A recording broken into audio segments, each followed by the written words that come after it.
began this series, The Rising Cases of Sexual Abuse, last week, and clearly noted a shift in the traditional understanding of sexual offenses as being just rape or indecent assault, which is considered a misdemeanor under the Criminal Code Act and attracts 2 years imprisonment upon conviction.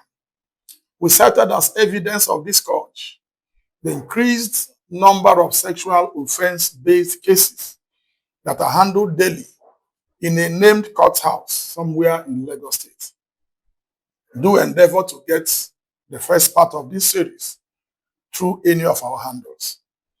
The cases of sexual abuse are increasing. State laws have been amended to expand the scope of what can constitute an offense.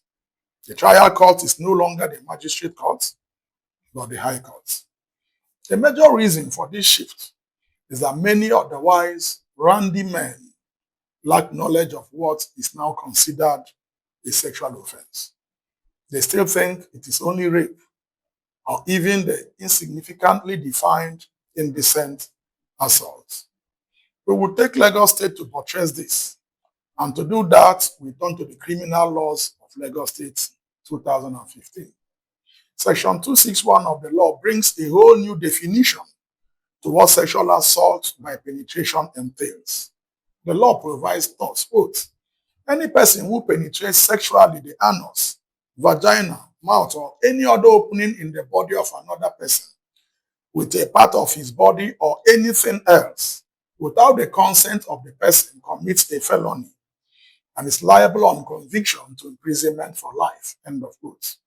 This is something worrisome that should be taken note of by our randy men.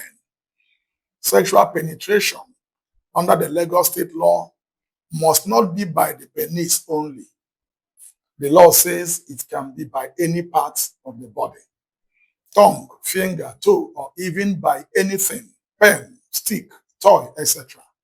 In addition, the part of the body that can be penetrated is not only the anus, vagina, or mouth. It adds any other opening, and that includes the nose or ear. Clearly, it's no longer business as usual.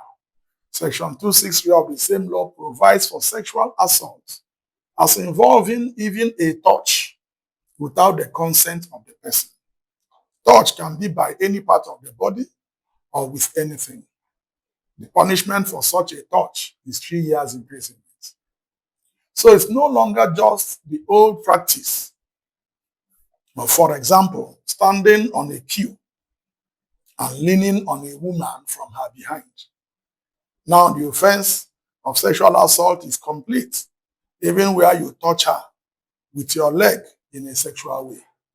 This is the reason why so many cases of defilement are in our courts today, as we noted in the beginning. The scope of what amounts to a sexual offense has been expanded clearly. The idea is to put a stop to such indecent behavior. It's that if such minor acts are not provided for in the law and made punishable, unlike the old order, the tendency to commit more grievous acts continues. Unlike what obtained in the past, an attempt to commit rape or sexual assault by penetration is no longer a walk in the park. It's punishable upon conviction with a jail term of 14 years. Section 262 of the Criminal Laws of Lagos State provides thus, quote, any person who attempts to commit the offense of rape or sexual assault by penetration commits a felony and is liable on conviction to imprisonment to 14 years, end of quote. The range of offenses do not end there. There is also sexual harassment, which was not always provided for back in the day. Section 264 provides for it. Beyond these, there are offenses of causing a person to engage in sexual activity without the person's consent. There is also abduction, then abduction from custody of parents for a girl below 18 years. These offenses bring a whole new perspective to the range of sexual offenses.